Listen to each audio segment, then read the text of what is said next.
The Muslims pray 5 times a day all their lives as a lifestyle.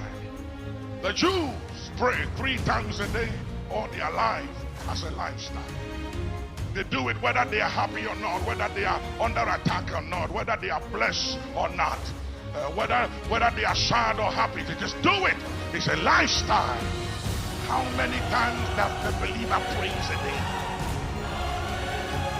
You think you stand a chance? Because the Muslims are not just praying, they are invoking all kinds of entities. They're dealing with all kinds of forces in Pleiades, in Arcturus, in Orion, in Mazzaroth, the zodiacs, the powers of the underworld, the water kingdom. They are not just praying, they are dealing with white magic, black magic. They're dealing with different levels and dimensions of witchcraft for total takeover of the world and of our nations. And all we do is to pray 1 or 2 times and think we've made it. No, unless prayer becomes a lifestyle, continuously praying in the morning, praying in the afternoon, praying in the evening, praying in the night, praying at midnight, unless we follow the 4 seasons and the 4 watches of the day and the 4 watches of the night, and praying consistently, when prayer becomes a lifestyle. So you pray whether you feel like praying or not. You pray when you are broke, and you pray when you are blessed, and you pray when you are down, and you pray when you are up, because prayer is a necessity for survival and for the maintenance of daily victory for the believer.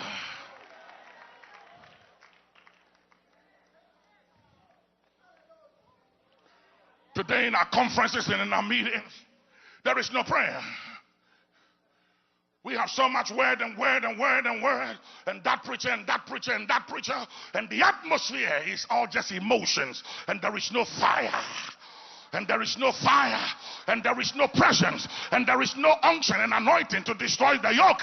It's not the preaching that breaks the yoke, it's the anointing that the preacher brings to the meeting that breaks the yoke.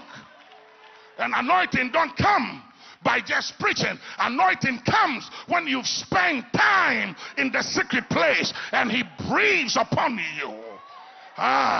Jesus said the other time, he said, when you pray, shut the door behind you. Then he said, pray unto your Father who is in what? Secret. So the secret place of the Most High is the place of prayer. And we need to go back to the place of prayer. So many of you came that far through prayer, and now we succeeded. We are very anointed, and we have everything. We are very sophisticated. So we're trying to use our head and our mind to intellectualize God. You cannot navigate through the end time storms if you don't go back to the place of prayer. Whatever made you who you are and what you are, you have to constantly maintain it.